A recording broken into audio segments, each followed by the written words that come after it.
passion. I've been thinking about you and you only. And we just like to fuck, that's nothing else. You know, I'm falling in love, that's for someone else. What's good, y'all? So in this video, I'm going to be reacting to why Dr. Dre never respected the game.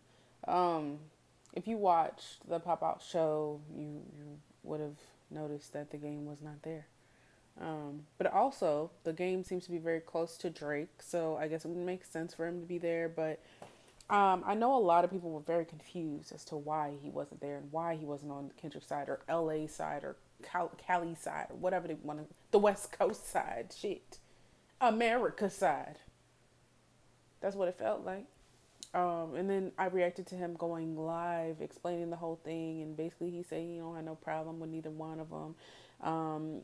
Drake's his brother, and blah blah blah blah, and I don't know, a bunch of other bullshit. So I'm not really sure what the root of the problem is, because I feel like at one point they were all cool, but I guess that's going to be explained, so let's get Moment for West Coast rap. The exclusion of the game speaks volumes for how far he's fallen in the eyes of his peers and his mentor, Dr. Dre. Judging Game on his antics over the last few years, you could be forgiven for forgetting just how pivotal he was to West Coast rap in the post-Death Row era. Because back in 2005, the game almost single-handedly resurrected the coast. 5 times platinum, critically acclaimed, and Grammy-nominated, the game's debut album, The Documentary, is undoubtedly one of the best hip-hop albums of all time. Essentially, if the mission was to bring LA rap back to the forefront, it was a flawless victory.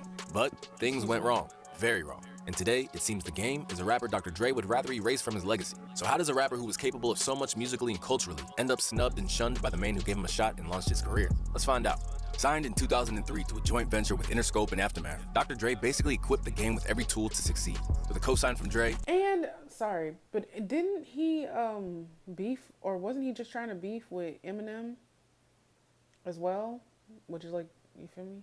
Dre is really close to Eminem, and he turned his back completely. What the fuck? A star-studded feature lineup and a brief but impactful alliance with 50 Cent and G-Unit, which was actually orchestrated by Dre and Jimmy Iovine. The game's debut album, The Documentary, was destined to be a success, and that's exactly what it went on to become. With the success of The Documentary and 50 Cent becoming the most profitable artists in the game at the time, it seemed like Dre's new stable of artists were ready to take over the industry together. But Game's relationship with 50 took a turn, and after a very public beef, Game's departure from G-Unit would put the first major strain on his relationship with Dre. And with so many millions of dollars at stake, Dre had to make a business decision that pretty much sabotaged his work with the game. Financially and infrastructurally, he had to take sides with who Jimmy took sides with, which was 50. It made sense because that's where the bulk of the money was being made. And so at that point, you didn't want to put 50 off because he was the breadwinner. Everybody chose sides, but I did a doctor's advocate. No one thought it was coming out. They thought I was done until one night in New York when I recorded One Blood. And I went to Funk Flex, and I went to Clue, and I went to K-Slay, Angie, and I went to every club, linked up with Jim. He took me to Harlem. We dropped it off in every club. I walked in every club. I bought bottles in every club, and I made One Blood crush. So by the time I got back to the West Coast, they were begging me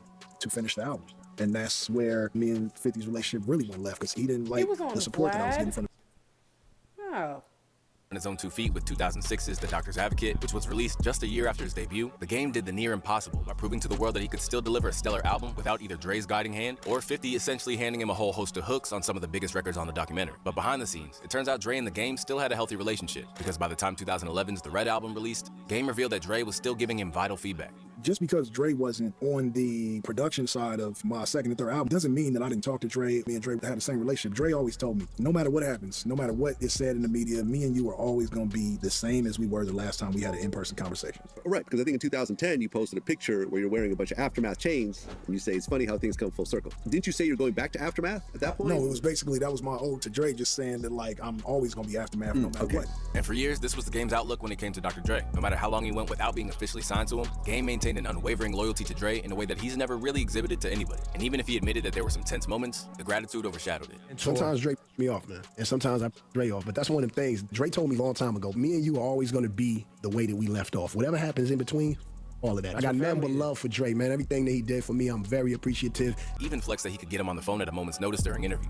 But these days, that call would likely ring out, and that's because the game has systematically ruined his ties with the Doc and the whole Aftermath family. And what's more, this could have all been avoided if he wasn't so controlled by emotion in an industry that requires strategy and thought. So when he only briefly appeared on one track from Dre's Compton LP, some fans did find this a tad bit strange. However, when it was announced that Dre would oversee the Super Bowl halftime show in 2022, it was expected that he'd play a career-spanning set, which featured many of the artists he'd mentored. On the big night, he brought out Snoop, Eminem, Anderson .Paak, Kendrick Lamar, and a slightly chubby 50 Cent. Meanwhile, the game and Mary J. Blige, don't disrespect. and acted like it didn't faze him at all. I ain't had no conversations with nobody regarding Jay-Z and the Super Bowl halftime show he put together. He wrote on IG, "I don't feel no way about not being included. It was a great show featuring iconic artists. It was a win for the culture." And in other interviews, he seemed to try to shift the blame to Jay as opposed to Dre. You got to look at the Super Bowl, right? Hov put it together, and so he picked the artist that he thought was fit for the Super Bowl that he was in charge of putting together, right? But with everything we know about Game's mindset, it seemed like only a matter of time until it all spilled. How old is the Game? I'm trying to do the math in my head. It's not adding up. Is he like 40? I'm assuming he's older than like J. Cole, Drake, and Kendrick. So I give him about 41. Dre is an icon. M is an icon, but M is not from LA. 50 is not from LA. And I'm not taking away from the fact that they were on the Super Bowl, but LA have been on a Detroit Super Bowl or a New York Super Bowl. It just wouldn't have happened. LA, all around the Super Bowl, and I don't get the call. From that moment on, a switch was flicked, and the floodgates were now open for the Game to finally cross the line that he'd never had before, and that was to discredit Dr. Dre. Suddenly, the rapper who had previously written a heartfelt tribute to Dre on his second album was now downplaying Dre's impact on his career and life as if it were nothing. Dre didn't do any beats on the documentary, but I didn't say he didn't oversee it. You want Dre to oversee anything because he's a mastermind when it comes to that. But as far as like doing a beat for the documentary, no. And I've never had a Dre beat in my career. I've never had a song with Dre on it and Dre been in my video. Snoop has a ton. M has a ton. I don't have none. Soon, he was claiming that Kanye West, a man who Game had openly beefed with over writing explicit lyrics about Ye's then-wife, Kim Kardashian, had done more for his career than Dre ever did. I held Kim Kardashian by her... What? What the fuck? Oh. Throat? Why is that? Okay, nigga. I made her swallow my kids until she... Okay.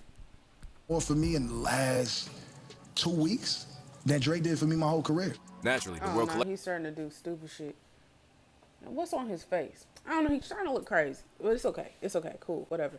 But, yeah, it is seeming very emotional. Very emotional. Their firsthand at Aftermath made sure to tell everybody he was out of pocket. When you see Game say, yo, Dre never did nothing for me. I remember Dre being in the studio and giving you them hits, bro. Suddenly doing to Dre what he'd done to so many others before, Game had now disparaged the man who signed him in front of the whole world. And with that, he had come to terms with the fact that one drunken rant cost him his most valued connection in hip-hop. And now he's tried to walk it back while trying to save face at the same time.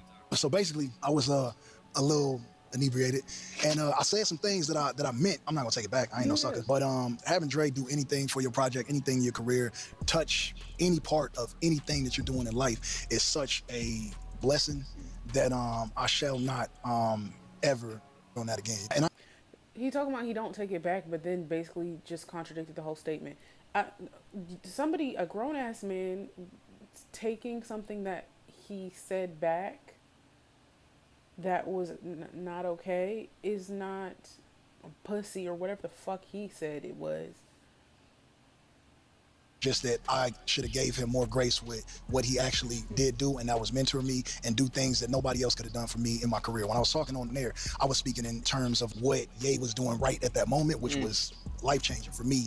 And then I based it on Dre's lack thereof because I took the business part personal, and I should have left it business. But Dre is Dre, bro. We all know what Dr. Dre do.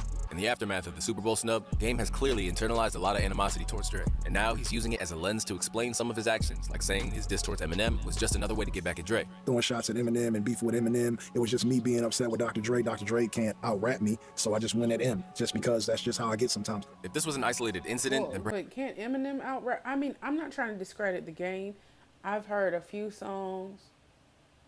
I'm not even a few. I've heard many songs, but he had like clever wordplay. He was very like, it was like street rap, very violent, all of that. He was a good rapper, but it was just like, do I think he could beat Eminem? That's a whole different story. Also sought to undermine Kendrick in ways that land somewhere between jealousy and anger over how he feels Dre is overlooked. Saluted on Black Boy Fly by Kendrick as a rapper he'd always... I used to be jealous of Jayceon Taylor when I was young. Taylor made a career out of music from writing songs. Is that his real name? Oh my God, this is Black Boy Fly. Oh. Kendrick really just is him.